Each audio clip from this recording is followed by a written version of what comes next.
Hi guys, good evening. So guys, alam niyo ba kung ano to guys? Ito yung trending guys. May plastic daw sa loob. Diba ito yung nag-trending guys ngayon? So ngayon, susubukan natin kung totoo ba talaga yung nag-viral na may plastic daw to sa loob guys. So ngayon, meron tayong tela. Dito natin ilalagay. Tapos pipigain natin. Titingnan natin kung meron ba talaga siyang plastic. So, ito muna ang unahin natin guys. Ito. Kasi, may tinda akong ganito guys. Tsaka ito, mga Jelly Ace, lagi akong may tinda niyan. Kasi yun ang hinahanap talaga ng mga bata. Kaya, subukan natin. Kasi nga, diba, gusto ko nakakatakot. Baka mamaya, totoo talagang plastic yun. Ito na siya guys. Ilagay ko na. Tamara, palit ko kung will back ko. Okay. Ito na guys. Titigayin natin. Ayo. Sama na Ito dito tilong. Sama na. Tingnan natin kung meron ba talaga.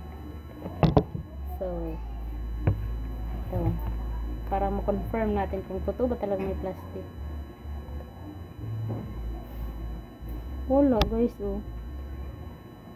Wala siyang plastic. So, hindi totoo na may plastic. Ito din. Ito yan guys ha. Ito yung mahaba na yun.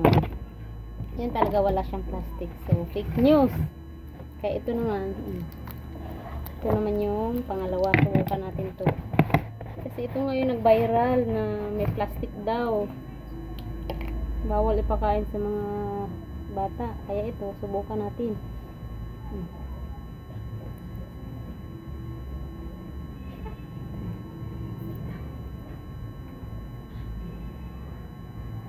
Ito guys, wala na ha. Piga na.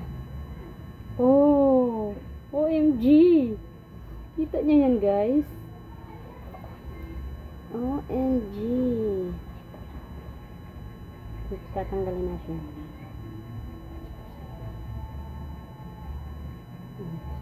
Malambot siya guys, hindi siya plastic. At saka ito ay hindi talaga plastic kasi ito ay gelatin. Gelatin to guys, hindi ito plastic. Yung sinasabi nilang plastic daw, ito ay gelatin talaga to guys. Napanood ko na to sa TikTok guys. Hindi talaga siya plastic o sobrang lambot. Ito ay gelatin guys. Kaya hindi ito nakakatakot kainin. So yun lang guys, diba? Kayo matakot bumili.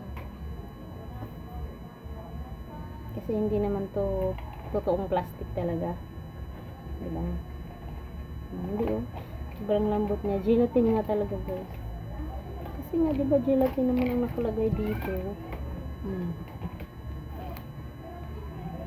Pudding fruit. Kita niyo guys. Diba guys? Kaya safe pa rin naman kainin yung gelatin. Ay, Jelly Ace.